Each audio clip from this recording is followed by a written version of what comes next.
notification bell to never miss a video from ForeignAdmits. Is it mandatory to have a sort of work experience before getting into the university? Like, is it really necessary? No, not really. I mean,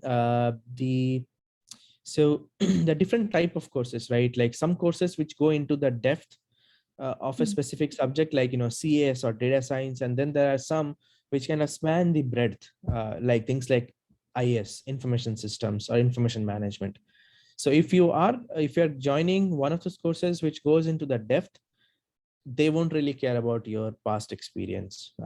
Like CS, like I have seen people go into CS programs since years without significant work experience, with like hardly few months of experience. They get into CS programs. But if it comes to things like MSIS or information management, they do look for some experience, at least a few couple of years of experience, 3 years of experience, 2 years of experience, because these programs, they won't teach you the depth. They will kind of like brush upon a wide variety of subjects. So they want you to at least be aware of those subjects before you come there. Like if you're in the industry, you know about those things. So those kind of programs will look at experience. So what you can do is you can go into the program website and see their prospectus and see what is the average or the median years of experience, and then kind of like decide for yourself.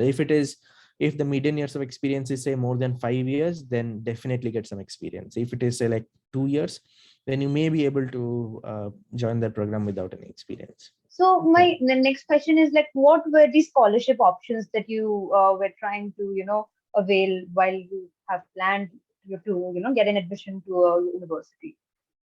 Yeah, so the thing about scholarships is it needs to, I mean, like it is available in all the programs. Like it was available in the MSIS, but it's very limited for international students, and there is no set criteria.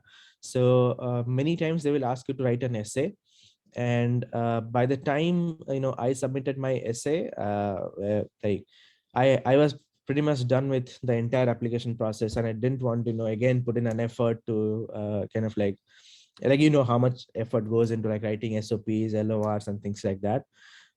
So I did not want to put in like another round of effort, and this was probably because I got an admit from Cincinnati and TAMO in like September of 2016. So pretty much like the moment I applied, within a week they gave the admits out. So I had those things. So I did not focus more on getting scholarships or writing an essay for getting a scholarship.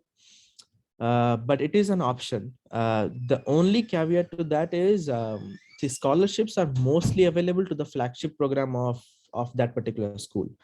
So for me, MSIS was in the business school.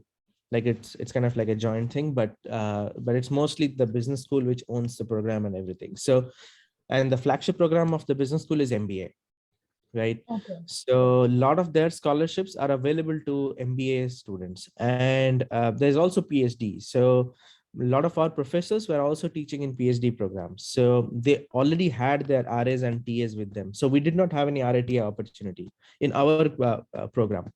But what students did is they basically went to different schools, say like the information school or the CS department, the engineering department, and then they asked for RATA opportunities there. So the scholarship that you typically get in India is mostly like a monetary one, and it will be there for like 1 or 2 quarters. It won't be there for the entire course duration.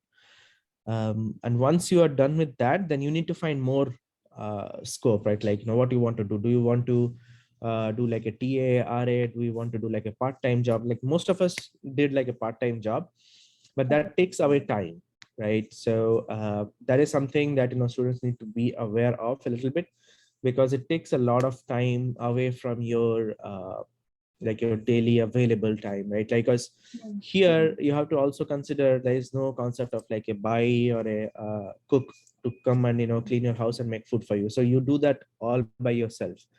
So that takes time, and then you need to prep for your assignments and all those things, and then whatever time is left, you need to like you need to have it like your me time, and then you also need to focus on how you want to network, how you want to build your resume, how you want to study for something that you want to be. Because the course is not going to, unless you join a CS program, you're not going to be trained to become a SDE. So if it's a little generic program like IAS, data analytics, or data science, a lot of people take different paths. Like some people want to be SDE, some people want to be product manager. So you need to focus on your specific thing, what you want to do.